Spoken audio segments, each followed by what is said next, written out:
Alternative government ni gaseri tukoria kabere baumirana n'abamenyi be county ya Kitui abwase bagendere n'injiri yoko mucyuburayi butekeranitibwe serikali yerituko bakorwa na Kalonzo Musyoka Rigathi Gachagua Eugene Wamalwa Justin Muturi n'abarayibande nigo bakwana irigoro yamangana rigeto mwananchi ayo ataraikirana buna obochen. Mimi nataka kuambia walimu wa Kenya, mimi najua mumeumia kwa hii mambo ya SHA.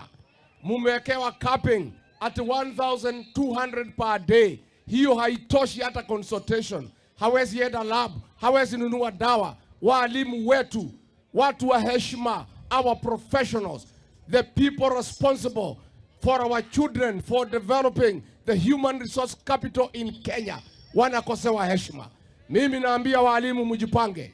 Muambie wakuu wenu wa union wa NAT na KUPPET walihongwa na Kasongo wakamtoa Minetu wakapeleka nyinyi SHA.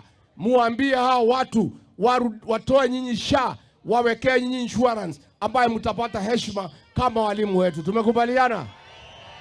Hata huyu Ruto mwenyewe alikuwa ameweka kamba hapa nikamtoa akienda ICC. Sasa tunamwambia ukiendelea na tabia ya kusema vijana wa Kenya wapigwe risasi, bila shaka tutakurudisha ICC. Wewe ujue hivyo. Hiyo tabia ya kusema watoto wawawe, we are documenting every occurrence. This is a country that must remain democratic, a country that must remain under the rule of law. And you, Mr. President, if you don't stop your goonism, we will take you back to the ICC. Wangapi wanasema hivyo? Yani nataka niwaambie, tukisema one term, tuambie wale wanasema Ruto two term. Ruto ashakula paka share yake ya two term. Yani kwa miaka term moja amekula ile ya Uhuru ya term yote mbili. Aende asiende jamani? Si ashakula second term yake? Sababu tukimweka endelee miaka ingine 5, haki ya Mungu, there will be no country left. Sababu ya wizi unaoendelea, amepora kila kitu.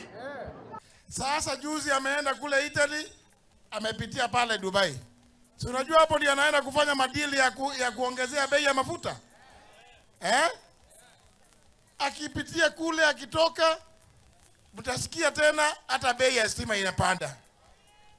Kwa sababu William Ruto hakuna kitu kingine ameshika katika kazi yake ya urais, ni kuiba, kupora, kunyanyaza mwananchi ule wa chini.